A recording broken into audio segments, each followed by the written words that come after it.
Hello friends, मैं आप सभी का इस नए वीडियो में स्वागत करता हूं। इसके पहले हमने फिजिक्स के 6 वीडियो यानी कि 6 लेसन प्लान्स बना चुके हैं। अगर आपने नहीं देखा है तो चैनल के प्लेलिस्ट में जा कर के ज़रूर देख लें। प्लीज़ अगर आपको यह वीडियो अच्छी लगे तो लाइक कर दीजिएगा और दोस्तों के साथ शेयर कर दीजिएगा।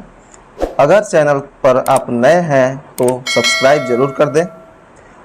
अगर आपको कुछ बताना होगा या तो फिर कोई रिक्वेस्ट होगा तो कमेंट करके ज़रूर बताइएगा।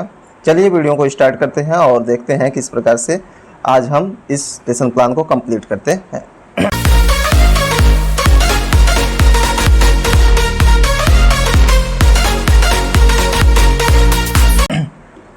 आज का यह पाठ्य योजना 7 है। इसके पहले 6 पाठ्य योजना बना चुका हूँ। इसमें सबसे पहले विद्यालय का नाम लिखते हैं, यानी जिस विद्यालय में टीचिंग करने के लिए बोला जाता है उस विद्यालय का नाम रहेगा। फिर दिनांक लिखते हैं, कक्षा लिखते हैं, चक्र लिखेंगे, समय, अवधि और विषय में फिजिक्स हो जाएगा। और प्रकरण में जो होता है ऊर्जा के विभिन्न स्रोत, ये है आज का प्रकरण।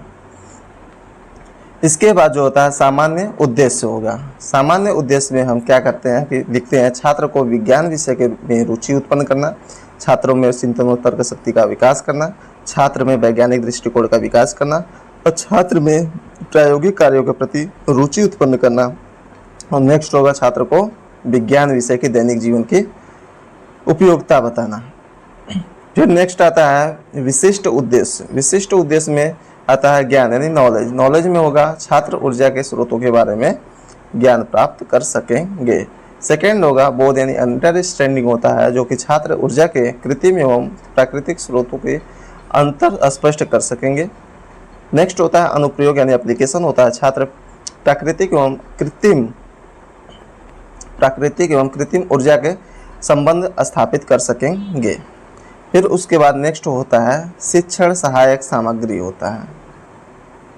शिक्षण सहायक सामग्री में क्या होता है, अगर आप कोई चार्ट बना कर ले जाते हैं या फिर जो होता है कक्षोपयोगी यूज में जो होता है, जो कक्षा में जो भी कोई चीज़ यूज होता है उसको दिखा करके बच्चों को समझाना चाहते हैं तो वो चीज़ लिखेंगे। उसके बाद पूर्व ज्ञान में होता है, पूर्व ज्ञान में लिखते हैं छात्र सामान्यतः प्राकृतिक ऊर्जा एवं स्रोतों जैसे सूर्य की जानकारी रखते हैं। फिर आता है प्रस्तावना प्रश्न आता है। प्रस्तावना प्रश्न में 3 कॉलम बनती है, क्रम संख्या होता है, छात्राध्यापक क्रिया होता है, छात्र क्रिया होता है। पहला जो होगा हमें क्या होगा कि पहला क्वेश्चन हम पूछेंगे कि हमें भोजन किससे प्राप्त होता है, तो बच्चे आंसर देंगे हमें भोजन पेड़ पौधों एवं जंतुओं से प्राप्त होता है। उसके बाद दूसरा क्वेश्चन हम पूछेंगे कि पौधों को भोजन कहाँ से प्राप्त होता है, तो बच्चे आंसर देंगे कि पौधे अपना भोजन स्वयं बनाते हैं। फिर तीसरा क्वेश्चन पूछेंगे कि ऊर्जा का शरीर में क्या उपयोग है, तो बच्चे आंसर देंगे इसका कि ऊर्जा से ही सभी शारीरिक क्रिया सुचारू रूप से चलती है। फिर नेक्स्ट क्वेश्चन पूछेंगे चौथा कि भोजन से हमें क्या मिलता है, तो बच्चे आंसर देंगे भोजन से हमें ऊर्जा प्राप्त होती है।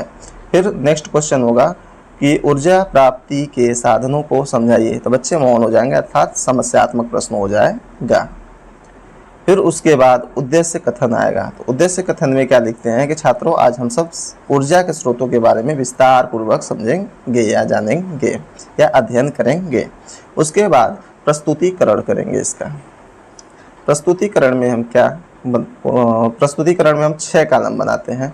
पहला होता है शिक्षण बिंदु, दूसरा अपेक्षित व्यवहार परिवर्तन, तीसरा छात्राध्यापक क्रिया, चौथा छात्र क्रिया, पांचवा जो होता है उपकरण और छठा श्यामपट्ट कार्य होता है। पहला जो होता है शिक्षण बिंदु में लेंगे ऊर्जा के प्राकृतिक स्रोत लेंगे, जो कि अपेक्षित व्यवहार परिवर्तन में लिखेंगे हम छात्र ऊर्जा के प्राकृतिक के स्रोतों के बारे में समझ सकेंगे। उसके बाद हम बच्चों से हम जो होता है क्वेश्चन पूछेंगे, छात्राध्यापक क्रिया में क्वेश्चन पूछेंगे हम कि ऊर्जा के प्राकृतिक स्रोत किसे कहते हैं, तो बच्चे आंसर देंगे कि प्राकृतिक द्वारा प्राप्त जो स्रोत होता है प्राकृतिक स्रोत कहलाता है। उसके बाद दूसरा क्वेश्चन हम पूछेंगे प्राकृतिक ऊर्जा का उदाहरण बताइए, तो बच्चे देंगे सूरज। उसके बाद हम क्या करेंगे, इसका डिटेल में बताएंगे, समझाएंगे, इसको डिस्क्राइब करेंगे कि सूर्य को ऊर्जा का अंतिम स्रोत माना जाता है। पौधे प्रकाश संश्लेषण की प्रक्रिया द्वारा सूर्य से प्रकाश ऊर्जा को रासायनिक ऊर्जा में अर्थात भोजन में परिवर्तित करते हैं। प्राकृतिक द्वारा प्राप्त स्रोत प्राकृतिक स्रोत कहलाता है। इसके बाद श्यामपट्ट कार्य में हम लिख सकते हैं कि ऊर्जा के 2 स्रोत होते हैं, कृत्रिम और प्राकृतिक ऊर्जा के स्रोत, ये दोनों लिख सकते हैं यहाँ पर। ठीक है। इसके बाद हम क्या करेंगे कि नेक्स्ट हम शिक्षण बिंदु लेंगे ऊर्जा के कृत्रिम स्रोत क्या होते हैं। तो अपेक्षित व्यवहार परिवर्तन में लिखेंगे छात्र ऊर्जा के कृत्रिम स्रोत के बारे में समझ सकेंगे। छात्राध्यापक क्रिया में हम क्वेश्चन पूछेंगे बच्चे से कि बिजली किससे बनती है, तो बच्चे बोलेंगे जल से बनती है।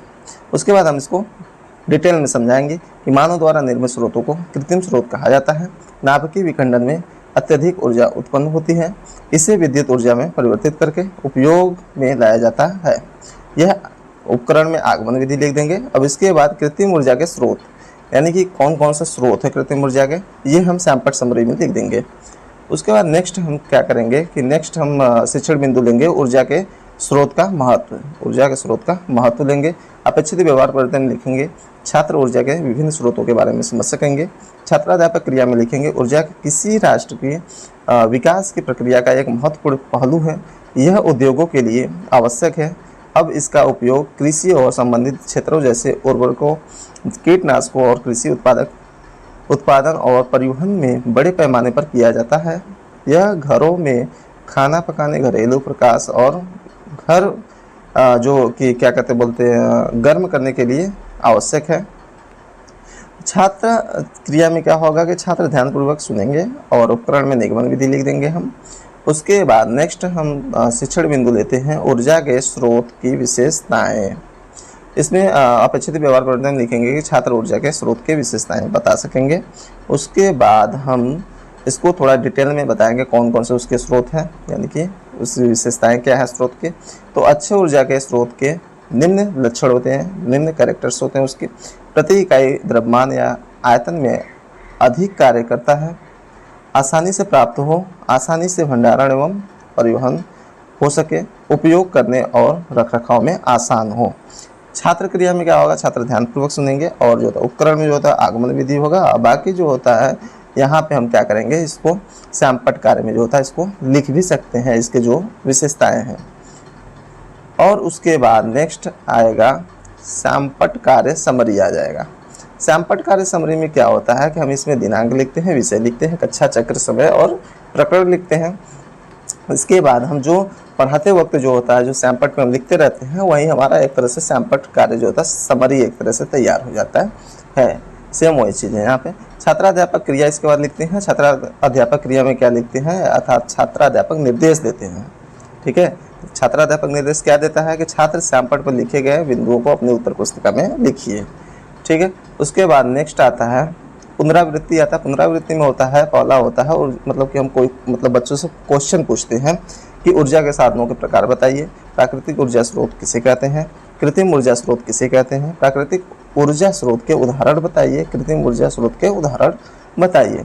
और जो होता है गृह कार्य दे देते हैं, बच्चों के घर के लिए करने के लिए देते हैं। ऊर्जा के स्रोत का वर्णन कीजिए। और सेकेंड क्वेश्चन देंगे सौर ऊर्जा किसे कहते हैं। उसके बाद आता है यहाँ पे पर्यवेक्षक टिप्पणी व सुझाव, यानी आप जो टीचर्स जाते हैं और जो ऑब्जर्व करते हैं कि आपकी कमियां अभी क्या क्या कमियां हैं उसको सुधारने के लिए, तो वो टिप्पणी यहाँ पे लिख देते हैं। उसके बाद नीचे जो होता है पर्यवेक्षक के हस्ताक्षर हो जाते हैं। Thanks for watching.